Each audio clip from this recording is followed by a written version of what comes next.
Thank you. Yes. Thank you. Thanks everyone for coming for the session. For the next 20 minutes, I'm going to talk about what it means to be a developer in this day and age and how you can deliver value.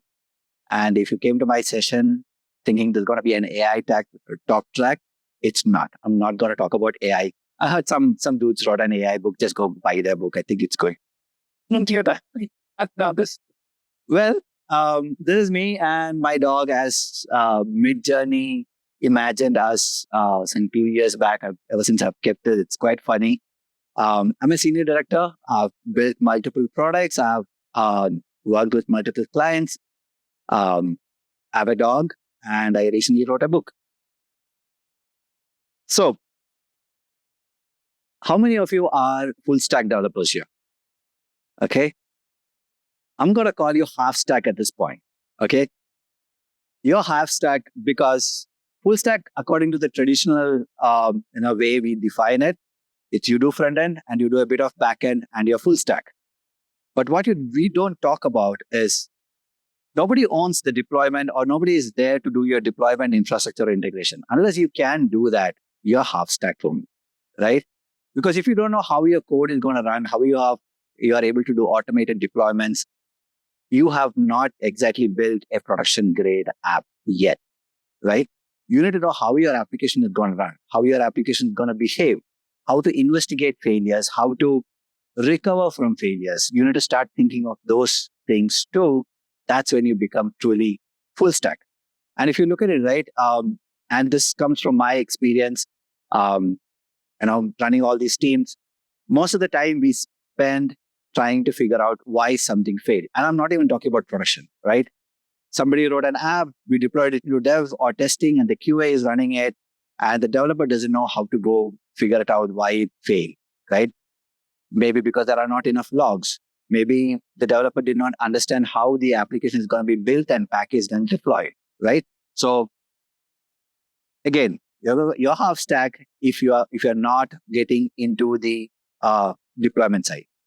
This is how I'm going to reimagine what full stack is going to be. I'm going to slap on the system integration side also to it. And that's going to include the integration, the deployment, and the infrastructure, right? Some of you all might be doing it. Some of you are not going to do it.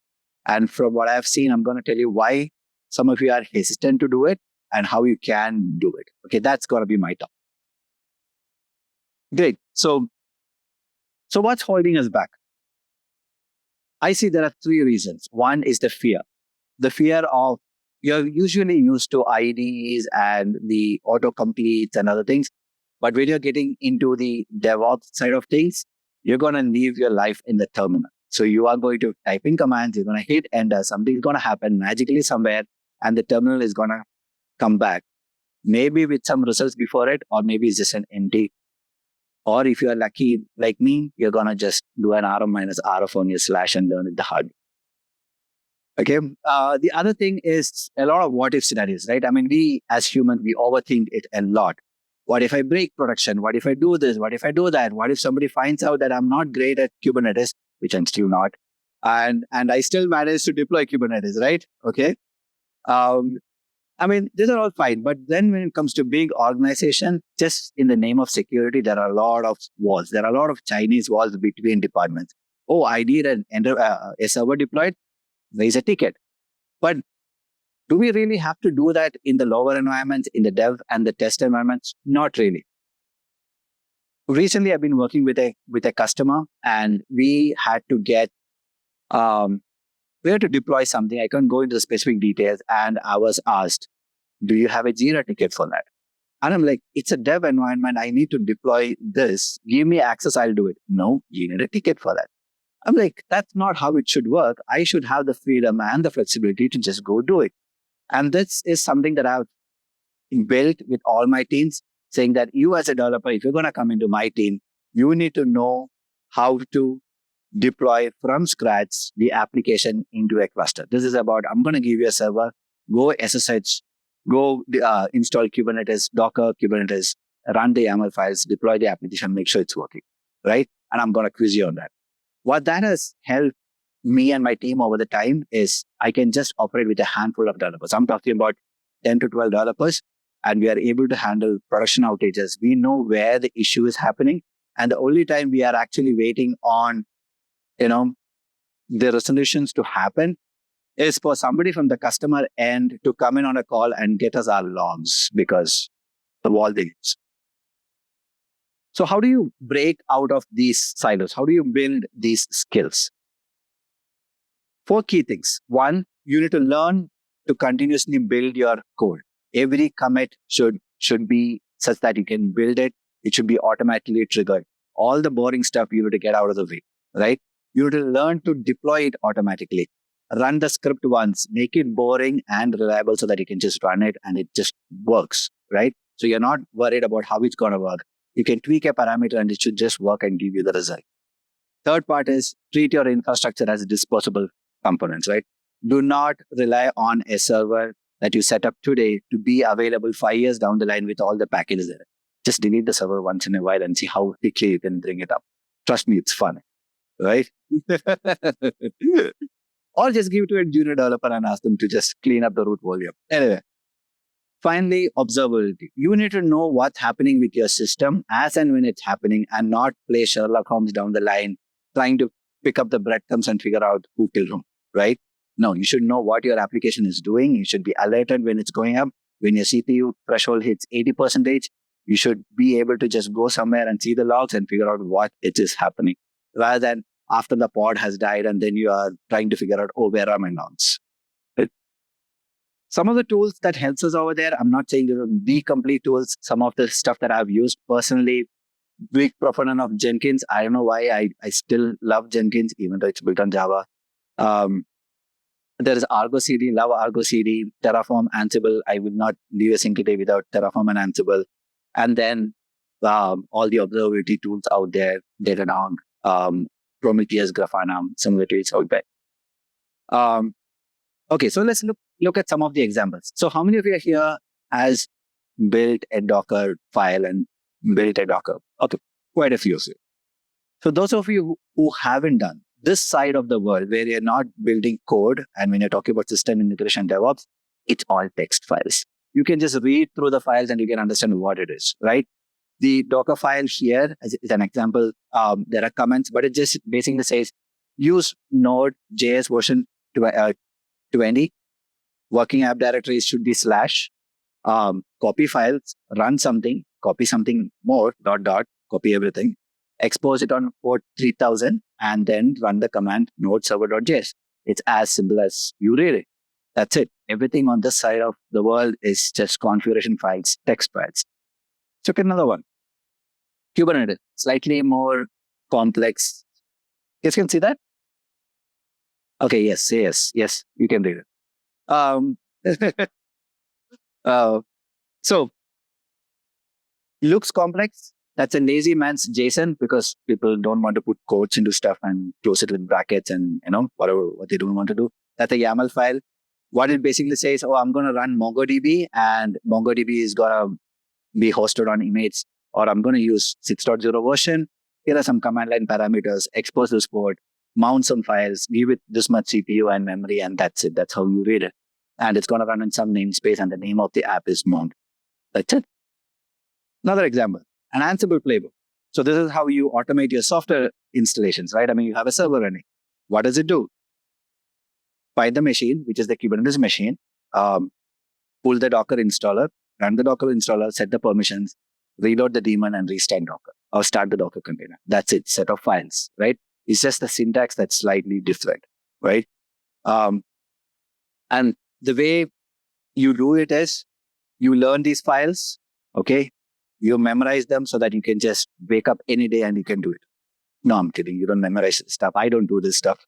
What I do instead is I build it once and then I templatize it so that I don't have to go Google and figure out how to do it again.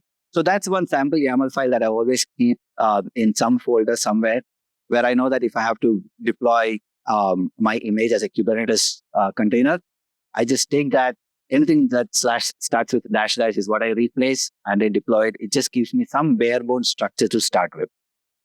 That gets me from nothing to a Kubernetes deployment in no time. I'm not worried about how much CPU I need, how much memory I need, how many replicas should I run it. Nothing.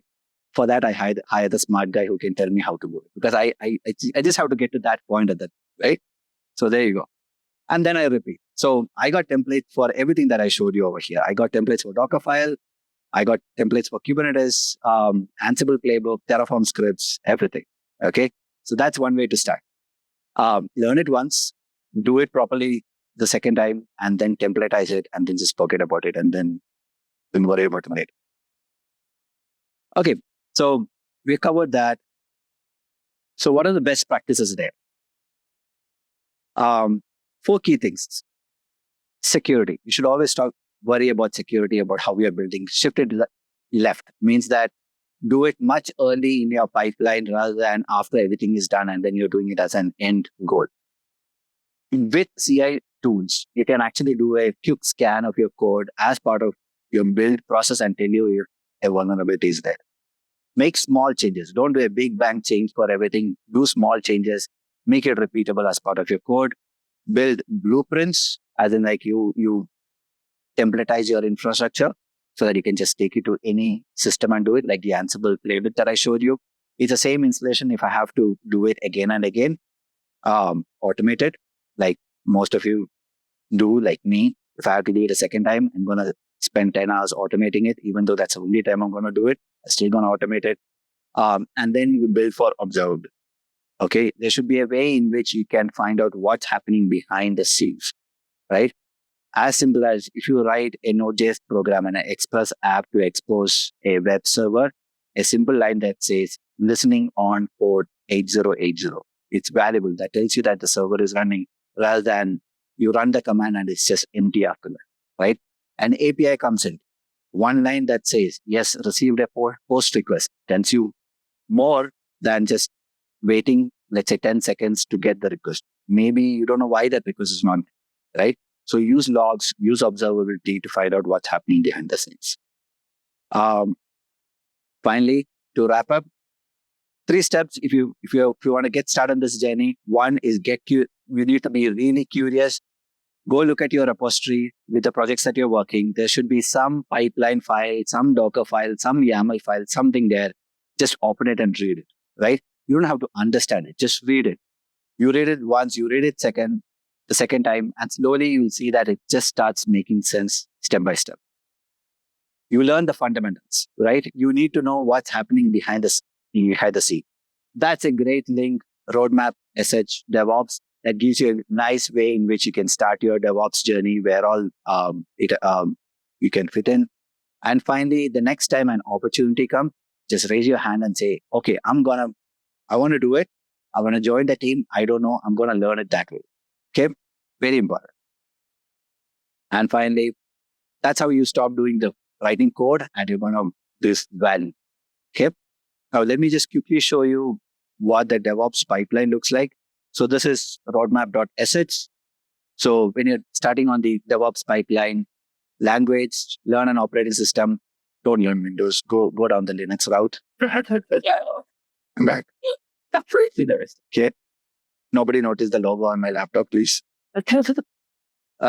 You need to master the terminal because you need to know your commands. Trust me, it's much faster than anything that you can do out there. Terminal beats UI hands down any day. Most of you would know Git. You're good there. Get to containers. Learn your networking protocols. Trust me, this is fun. Cloud providers, AWS, Azure, serverless, configuration management using Ansible, CI/CD pipelines using Jenkins or Circle CI, log management, secrets, and then it just gets a little more deeper into it. And trust me, the first time you build your Terraform script and you have an Ansible automated, you're never going back. You will never run that command again. I can see head shaking there because they know what I'm talking about. Okay. Now, the last fear that we have is that I do all of this. I would never be good at it. So why should I even start? Let me just leave you with one diagram over there. Just make it happen first. You can perfect it later. Just get started, right? Draw the roughest circle possible. Do the roughest job first possible. And then you perfect it. Okay. And that's it. Shameless plug for my book. Thank you. Uh, and so we got 10 more minutes. Any questions? Hey, we're gonna I wall to you. It's difficult. It starts by lending them a hand, saying that, hey, I'm here to help. That usually helps. And more often, the Chinese wall is because they talk different languages and there is no mutual respect. For the DevOps, it's like, oh, you are asking me to deploy something, but you're not telling me how you want me to deploy it, and that's not documented. And then finally, the developer is asking the DevOps something, and they're treating the DevOps people as, you don't know how this app works. Why are you asking me to do these things? Just get me the code or get me the log. Okay. It starts with a mutual respect and then the willingness to, understand each other and start working. That's where it usually breaks down. Yep. So, and so at least one watch. So that's a lot of stuff. People keep get like, how do you know what like well how do you know what important I'll lay out in front of us on work. Yep. But and it's someone that just body with money for thoughts and Easiest way is just follow the legend over here. So anything with the purple is the recommended option. But I would suggest not going too deep into it. Just learn the hello world stuff. Understand it enough for you to make sense of how everything fits together. And then gradually, as you build the skills, you will know how it's all going to fit together, right? Instead of going deep into each and every item that's over here, start with the superficial knowledge, understanding of what that component is, and then diving deep into it. That usually works for me. Great question, bro. Sir? Can you send my top? I can. I'm like this. Done. On the black or in the back. Oh, yeah, there you go. There you go. If that's all, thank you. Thanks for coming. Thanks for giving your time. Appreciate it. You need to. See you.